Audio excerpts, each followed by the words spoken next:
Are you having problems with Qt framework not locating the Qdds module DLL? I'm Sophie Chen, a Windows system specialist.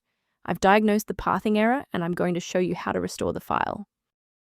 Before we begin the manual steps for Qt DDS module, you can access a utility designed to help provide a clean system environment.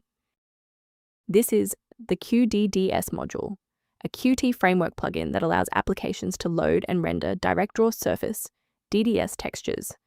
It is essential for game development tools and 3D model viewers to display high-performance texture formats. Missing Qdds.dll prevents the host application from displaying 3D previews or loading game assets, often resulting in texture load failure errors. Knowing the file's purpose is helpful, but now we need to physically restore it.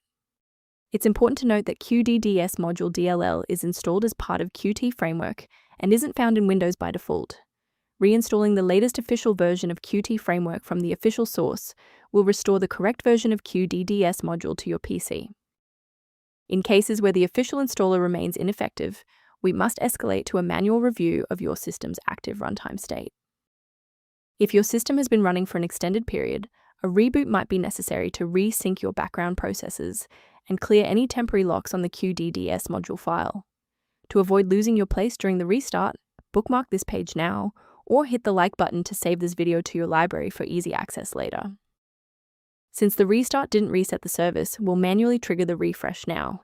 If you need to pause the video anytime during these instructions, go ahead. If the restart didn't fix the performance alerts, we need to rebuild the diagnostic counter registry. First, open command prompt as admin. Second, you're going to type lodctr//r, then hit enter. Why are we doing this? Well, while these files almost never break, their registration in the performance registry Hive does.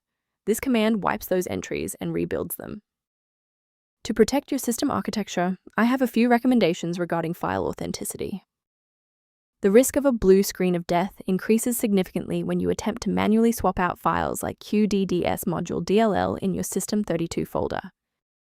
Managing these dependencies can be streamlined by using a specialized diagnostic utility to monitor your system state. To reduce uncertainty around library management, the diagnostic tool below includes informational content on synchronizing Qdds module. I'm Sophie Chen. If we've successfully stabilized your environment and resolved Qdds module error, please subscribe and join our community of technical professionals.